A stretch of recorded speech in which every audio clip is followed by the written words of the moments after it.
smelling right, luscious lips, dancing as you walk away. Hey, what's going on? It's the Big D. We back in this thing, Divorce News Daily Show.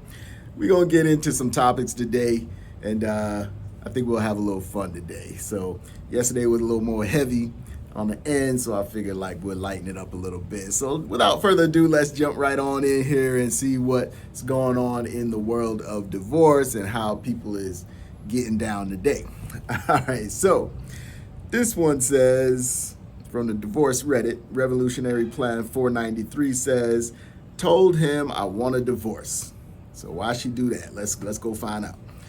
I've been unhappy in my marriage for 2 years, but fighting every single day for us, telling him exactly what I need just to be let down time and time again. I love him so much. I love him too much to allow this pattern over and over again, but I'm terrified. I don't have a career, my child has special needs, and I'm drowning in all the ways this is going to suck. I know it will get better. I know that's the right call, so why do I feel like I'm dying? Why didn't he care enough to change? Why wasn't I enough? Why can I love him so much that he can hurt me over and over and I still care, but he will just keep hurting me? My little girl's life will be so different. I'm so scared. Please, someone tell me how it got better for you. So there's a lot going on here. So she's saying that she's been unhappy in her marriage for the last 2 years. I don't know how long they've been married. I don't know if that's the full, time that they've been married, this 2 years time, but she's known for 2 years that this is probably not gonna last for her. So, but she says that she's been fighting every day. She's been telling him what she needs. She's been telling him, hey, yo, this ain't working out. I need this, I need that. They got a special needs child, so maybe she's stressed in that way too, because now the child is gonna need special care. She's probably gonna need some help with the child and all that stuff, and she feels like she's not getting it. It sounds like there might be something else going on in the background too, though. I don't like to attribute everything to like cheating or seeing somebody on the side or whatever, but it sounds like he can't hear her and what she's saying, right? So she don't have a career, so obviously he's out working, so that could be a big factor too. He's probably out there trying to provide. He's looking like, wow, I got a wife and a kid at home that's, they need a lot, and so he's out there providing it. And maybe when he gets home, he's just tired. Maybe he can't hear what she's saying, But she's asking some questions, right? So she's like, why didn't he care enough to change? I think that stood out to me because I'm the kind of person, or my personal core belief is that people don't change. Everybody stays who they are at a certain level. If you get them really down to their core, they're going to choose to do things the way that they have always done them. So was he like this when you married him and you just ignored it? Or did he develop this? He's probably being who he is when you met him, who he is and who he always was. So, you can't expect somebody to change. If you marry somebody and you think that, you're going to be able to change them, you're probably, that's a fool's errand, because people really don't change in this life. And then she asked the question, why do I love him so much that I let him hurt me over and over again? Well, love doesn't hurt, right? If somebody really loves you truly, most of the time they're not going to hurt you, right? And if they do hurt you, they're going to make sure that they get it right and they're not going to hurt you again.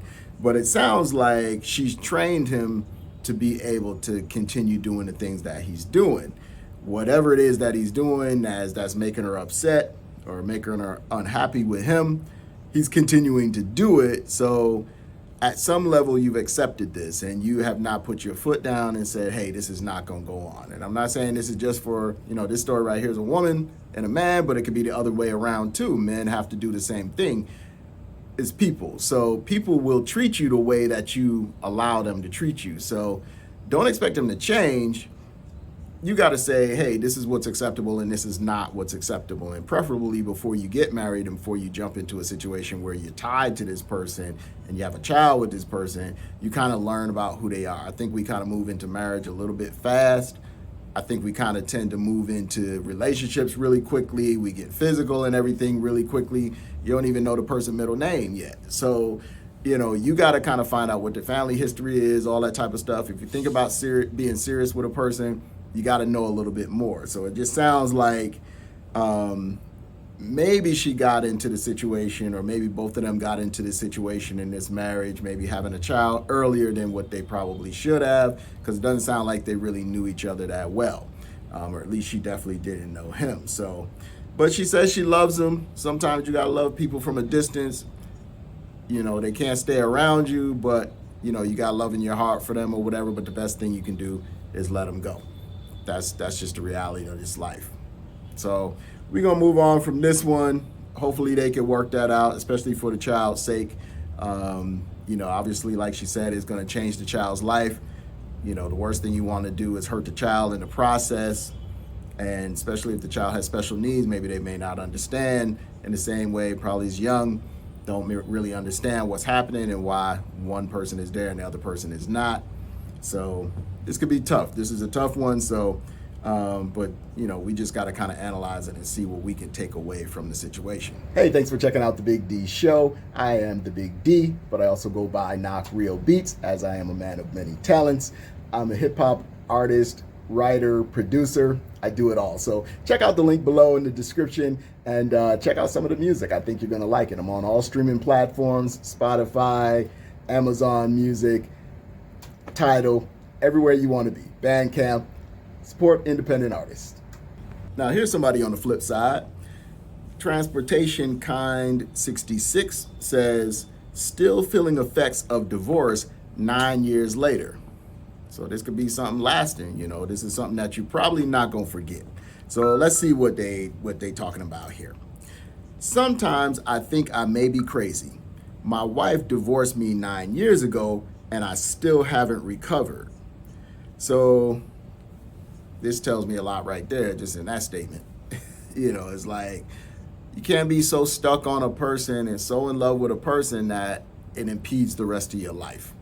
This is going to be something that's important. So don't get stuck on a person where 9 years later you're feeling like they're still controlling your life, because they probably moved on. Let's see what happened in his situation. Says we had no kids. Okay, that might play a part. Married for 2.5 years only. Together for 3.5. Wasn't even my longest relationship. Now I'm 53 and I feel like I have not only lost my wife, I've lost 9 years of my life in what I feel was or is like a prison sentence. I can't move forward. I haven't dated at all in 9 years. I have no interest in other women. I tend to think about my ex-wife and her new husband. This is an assumption. I haven't heard from or seen her since she left our home, only emailed once about divorce papers in 2016. And what a wonderful life she must be having while I live alone, lonely and thinking of her. I'm now old, time is wasting, and I still just can't get through this wall I've put out in front of me. Just wondering if I'm the only one that is like this. It's just terrible what your own brain can do to you. Okay, now that last sentence is really the key to this whole thing. If you tell yourself a story long enough, you'll believe that is true. So he doesn't even really know what his ex-wife is doing. He don't even know if she's married. He hadn't talked to her, right? He didn't really even talk to her since 2016. He sent a message about divorce papers or whatever, but he ain't talked to her. So how does he know what's going on in her life? She might be just as lonely as him. She may not have dated anybody. But in his mind, he's told himself the story that she's happy and she's moved on and she's got a great life while he's wallowing in the despair of his own life. And that's not a way to live. You kind of created a prison for your own mind when it wasn't necessary. So this is something that you got to tackle mentally. I think that you got to go and get a therapist or somebody to kind of work through why you feel this way, why you're able to create a scenario in your head that is not true, that it doesn't even exist, and why you're conforming your life to this scenario. That's not a good thing. So I would recommend that you go get some therapy, talk to somebody who knows about psychology and how the brain works, and can also dig into a little of the past and find out like where you are with this. He hasn't dated in 9 years, hasn't had a date in 9 years, so that tells me some other things is going on. There might be some self-esteem issues there where he don't feel like he's worthy of a woman. He said that he's old, he's 53. I'm 53 too, so I don't feel old, you know what I'm saying? I mean, the body kind of breaks down a little bit or whatever, and you can't do the things that you used to do or whatever. You might want to get out there with the young boys and shoot the hoops or whatever like that, and they be blowing past you with the crossover and all that stuff. Maybe that's just me, but you know what I'm saying? All I'm saying is you can't you can't train your mind to believe that you're old and you're unworthy and then expect that your life is going to be great. You can't be stuck on your old relationship from 9 years ago that ended 9 years ago and started 12 and a half years ago, and expect the door to be open for somebody else to walk into your life. It's just not going to happen like that, because your brain is not going to let it happen. And you're not moving in a direction, and you're not putting energy in your life in a direction that's positive for you to find somebody else. This is a huge world out here. 8 billion people? So I always tell people it's 8 billion people in the world. If 1% of 1% are eligible women, you had like 799,999 other choices out there that might be somebody that's good for you. So you got to get out there and meet them or whatever. So I don't know, he doesn't really talk about his financial situation or whatever. Normally people like this, sometimes they may have a lot of money because all they do is work. Maybe he's putting his time and effort into his job, and he's just saving money. He ain't seeing no women, he don't have no kids or nothing, so he's probably just stacking money. I would hope that's what he's doing, at least just getting out there and stacking money. And you could travel, man. You could travel the world. You can see what's going on in other parts of the world. You're probably gonna find a girl that's good. But the problem is you don't have any experience, and so the last thing you want to do is jump out here on some passport bro type stuff, and end up finding a wife that's not really interested in you. You might go for the prettiest flower in the bunch, and she's telling you all the sweet little things to get into your pockets, and next thing you know, you back broke. Now you broke and you don't got no woman. So that's the last thing that you need to do. But I think that he needs to really kind of get to the bottom of what's holding him back. It's not her, that's holding him back. She's not in his life. She's not nowhere around. So he need to figure out what's going on. He was only married to her for 2.5 years. So yeah, you could connect with a person. They were together for 3.5 years total. So, and he's 53. So you've lived basically 49 and a half other years without her. So at this point, you got to kind of figure out what's going on in your mind. This don't have nothing really to do with her. I understand you went through the divorce. I understand that's tough. I understand that's a hard thing to go through. That's why we're here talking about it on the Divorce News Daily and the Big D channel. That's why we're here talking about it. But don't let it ruin your life. You only go around this mug one time. You only get this one that's guaranteed. This is guaranteed to you one time. So live your life. Trust me. It's a lot out here, man. Listen, you go a block over that way, it's a beach full of beautiful women.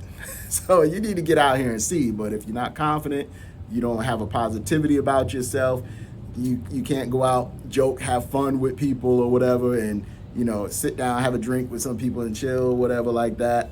You don't got to drink or whatever. You can drink juice. They got beautiful, wonderful natural juices here. It's a wonderful thing all over the place. Like, you can sit down and drink that or whatever, and you're going to have a conversation with a woman. I'm telling you, I'm guaranteeing it. So yeah, man, you got to get out here and do your thing, man. Don't let that divorce from 9 years ago, a relationship, this woman not think about you, man. You can't be spending your life thinking about her. So, all right, let's look in and see they deleted their name, so I guess they didn't want to be seen here, and that's a big thing here. A lot of people use throwaway accounts when they talk to these divorce Reddits and put their information in the chats or whatever. They feel like everybody's gonna know who they are, but nobody's gonna find this and know who you are, bro. And it's good to write it down. No, I encourage that, but don't worry about it. People are not that invested in your life, right? But this one says the wife told me she's filing for divorce. So we done been through that, right? I done been through it. I done got the words and got the papers too, so we know what's going on. But let's see what's going on with him. He says, my wife told me today that she's had enough and that she's going to file for divorce.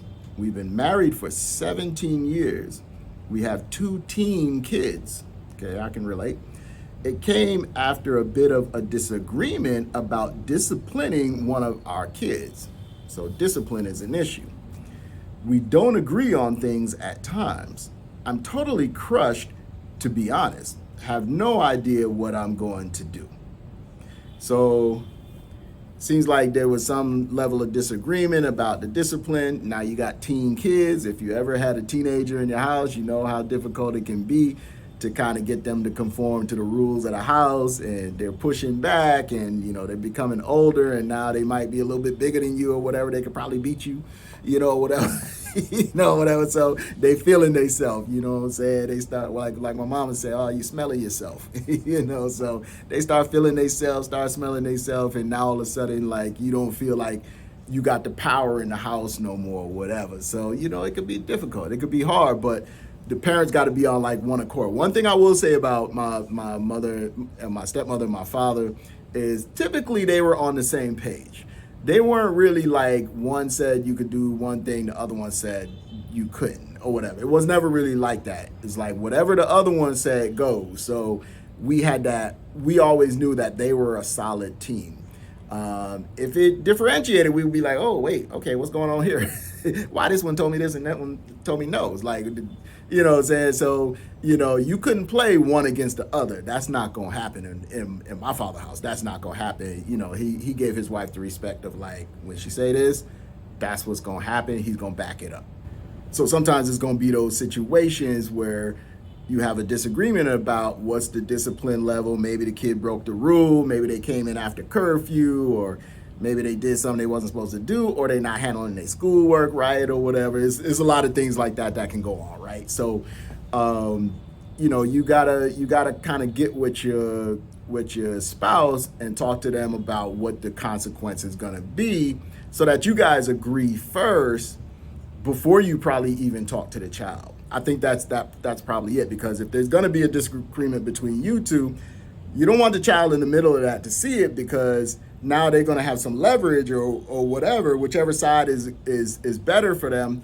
They're going to play that one side, right? So you got to be smart. You got to be smart about this. But it seems like this has probably been going on, and one of the comments down here too, I'm going to read this one here because I think this person is exactly right.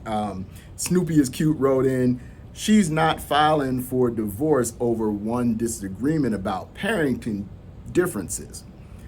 Put the kids in therapy and divorce care for kids. Put yourself in therapy and divorce care. The best parenting you can do at this point is be a mature and interactive co-parent. So I think that first line was everything, right?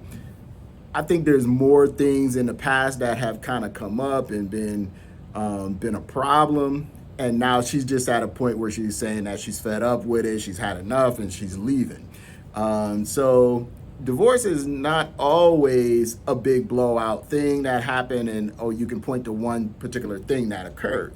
A lot of times it's a pattern over time, and the person just kind of gets worn down and gets tired about it. Now, I'm not saying they right or wrong, because there's some people that don't handle things well. They may not handle you being, a responsible person well, because it brings out their insecurity about being irresponsible. Can be that too. And so they're looking like, oh, you always balance your checkbook, or you always taking care of the finances, whatever. You pay all your bills and your credit is great, but my credit is bad because I don't take care of my stuff properly. And now I feel intimidated by you, or I feel like I almost feel bad because I'm with you and I can't handle my things the same way. People have a lot of reasons why they kind of will get fed up with you. So what I'm saying is, be mindful of the patterns that you create. Be mindful of the things that you do, because if you're not, taking into account what the other person needs, then you could be in some serious trouble. So I think we're going to leave it here for today. I think we discussed a few little topics here today. Tell me what you think in the comments. Let's talk about it. Let's get some conversation going here, positive or negative. We really want the positive stuff, but we got to talk about both sides. I want your feelings to come out. I want you, especially as men, we don't get the opportunity to express our feelings a lot. And that's what this channel is about. Like, let's talk about how we feel, like what we've gone through and how it's making us feel. I think people are comfortable writing it into the Reddit or whatever. People are comfortable writing into Reddit and saying, okay, this is what my situation is, but they may not be comfortable getting on camera or whatever. You don't got to do that. If you got a particular story, send me a message. Send me a message or whatever. Write it out and send it to me if you want me to cover it on your show, or you got a question, cover it on this show, and you got a specific question or something like that. Write into me. I give you my opinion on it. I'm not no expert. I'm not no doctor. But I can give you my opinion on it and my experience, from my experience and the things that I see and maybe my wisdom. I can give you that. So don't be afraid. If you want to contact me or whatever, we got the email address or whatever. Hit the email address and send me what you need to send me, and maybe we'll cover it on the show or whatever. You know what I'm saying? So, hey, it's your boy, the Big D. The Big D Show, Divorce News Daily. Peace. Hey, don't forget to check out my channel, Brazil Living, here on YouTube. This channel is designed for individuals who want to maybe move to Brazil as an expat or maybe stay long term. I want to be able to show you the lifestyle, things to avoid, things to get into, and how to have fun when you're here in Brazil. I also wrote a book. It's called The Brazil Experience, that is available on Amazon. I'll go ahead and put the link in the description below so that you have access to it. But you're going to need great information if you come this way. And so being here 6 years, I have a lot of that information that's going to be able to help you. I also do consultations that can help you as well. So thanks again. Have a great one. Peace.